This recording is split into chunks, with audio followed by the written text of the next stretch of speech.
nshimye data wa twese ubashe kumpa umwanya nk'uyu nguyu kugira ngo mpagarare imbere yanyu mvuge ibyerekeye ku mirimo ye. I thank the Almighty Father God that He allows me to stand before you, that I share His works. Mbere na mbere ndashima Imana yuko ndi umwana wayo. First of all, I thank God that I'm one of His children. Kandi ndayishimira yuko ndi ubugingo buhoraho. And I thank that I have this eternal life. Aha hantu sinzi niba tumvishe neza dukunda kuvuga yuko dufite ubugingo buhoraho. So we are usually saying that we have eternal life. Ariko jewe mvuze yuko ndi ubugingo buhoraho. But let me say this, that I am the eternal life. Hari ikibinteye. So I have a reason to say this. Maze imyaka myinshi nakiriye ubutumwa bwiza. So I spent many years after receiving salvation. Nagiye mbonamo byinshi bitandukanye. I saw many different things nifuza yuko nabasangiza. That I can share some of them. Ndavuga ku by'agakiza.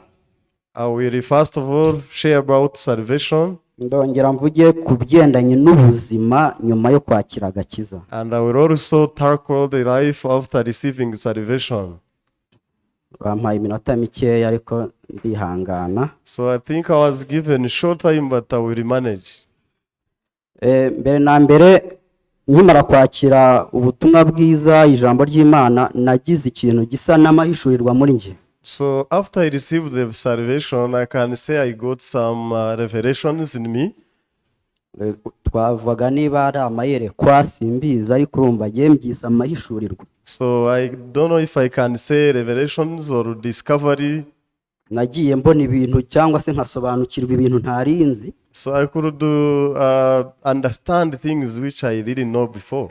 Iyo nsomye Bibiliya ku itangiriro ibinyereka ukuntu Imana yaremye ijuru n'isi. So when I read the Bible in the Genesis, it shows me how God created the heavens and the earth. Inyereka yuko yaremye umuntu mu ishusho yayo. And the Bible shows me that He created a man in His image.